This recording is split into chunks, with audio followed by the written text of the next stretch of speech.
কোনো দেন দরবার নয়, কারো দয়া বা দানও নয়, রক্তের বিনিময়ে অর্জিত লাল সবুজের বিজয় নিশান। মুক্তিগামী বাঙালির সবটুকু অনুভূতি আর আকাশ ছোঁয়ার স্বপ্ন এনে দিয়েছে স্বাধীনতার স্বাদ।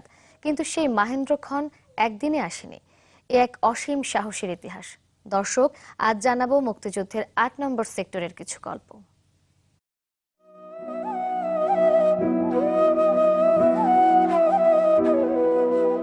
ছাপ্পান্ন হাজার বর্গমাইলে লাল সবুজের নিশান। একদিন নয়, তিলে তিলে অর্জিত এই দেশমাতৃকা ৯ মাস রক্তক্ষয়ী সংগ্রামে রচিত এক মহাকাব্য। কিন্তু কেমন ছিল ৭১-এর সেই বীরত্ব আর অসীম সাহসের ইতিহাস? পাকিস্তানি হায়নাদের নারকীয় তাণ্ডবের পরই গর্জে ওঠে বীর বাঙালি। সারা বাংলাকে বেশ কয়েকটি সেক্টরে ভাগ করে পরিচালিত হয় সম্মুখ যুদ্ধ। মুক্তিযুদ্ধের সময় কুষ্টিয়া, যশোর, খুলনা ও ফরিদপুরের কিছু অংশ নিয়ে গঠিত হয় ৮ নম্বর সেক্টর, যেখানে প্রথমে নেতৃত্ব দেন লেফটেন্যান্ট কর্নেল আবু ওসমান চৌধুরী। এরপর এই সেক্টরের হাল ধরেন মেজর এম এ মঞ্জুর। শহর থেকে গ্রাম সব জায়গায় গড়ে তোলা হয় দুর্বার প্রতিরোধ। লেবুতলার ব্রিজটা আমরা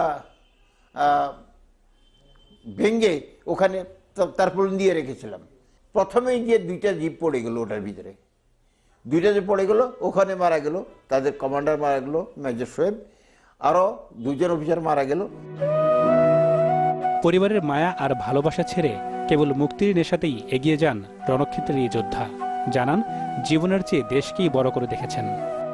আমার ছোট মেয়ে ওই গুহার ভিতরে ছেড়ে, আমার ওয়াইফকে, আমার বড় মেয়েকে গুলো ছেড়ে আমি যখন আসতে নিয়েছি, তখন ছোট মেয়ে আমার ওই কোমরের যে বেল্ট আছে, বেল্টের মধ্যে ধরে রাখলো, ধরে আমাকে, আমি তখন তার দিকে ফিরে চাইলাম।